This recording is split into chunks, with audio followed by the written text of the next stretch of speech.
想想，年年煮的好菜，今年煮的点娃娃菜咋着倒屎了？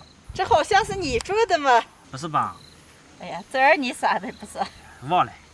嗨，大家好，我是霞姐。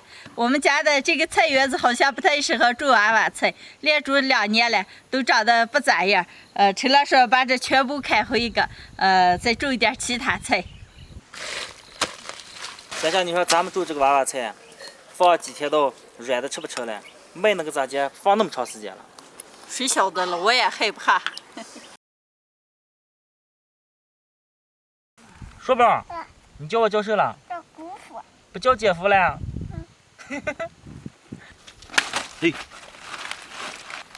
咋？也慢点吧。这几点娃娃菜能吃的一满没多少嘛？是了。好话咱都煮了啊。哦，不管是谁吃了是个这。那么一堆娃娃菜，就看的，能吃的就这么一筐子，一直都装到3溜子上了，回家。走。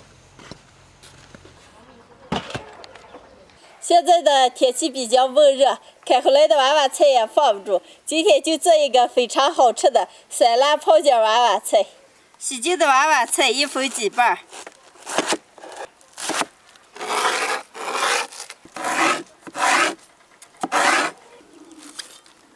切好的娃娃菜摆到盘里。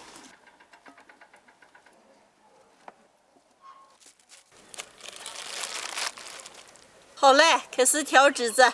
冷开水里面加点小台椒，多来点蒜片、小米辣，带汁子倒上。盐、白糖、白醋、花椒，少来点白酒。搅均匀，倒到娃娃菜里。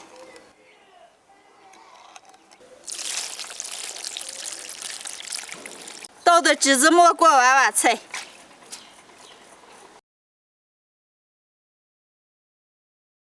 还有一盆川下的椰子，也特别的新鲜，抹一点辣子酱，做个辣白菜吃。好嘞。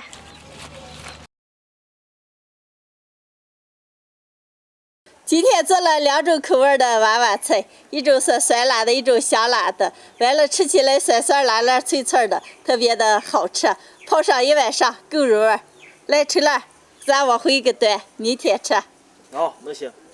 别管了，你给我端。哦，泡了一晚上了，举出来一盘尝一尝。用干净的筷子举，不要沾油沾水。给海端尝尝味儿，专门给你和你姐夫泡的。哦。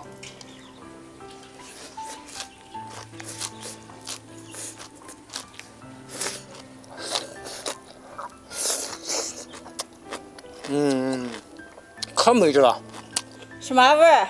酸酸辣辣的。再尝尝这个。哦。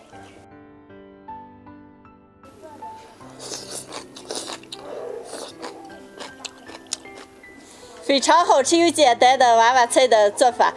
泡好以后，无论是下酒了、吃面了、吃饭了，举上一盘，吃起来特别的过瘾。喜欢的朋友们也可以试着做一下。今天的视频就分享到这儿了。朋友们，记得点关注、点个赞，下期见，拜拜。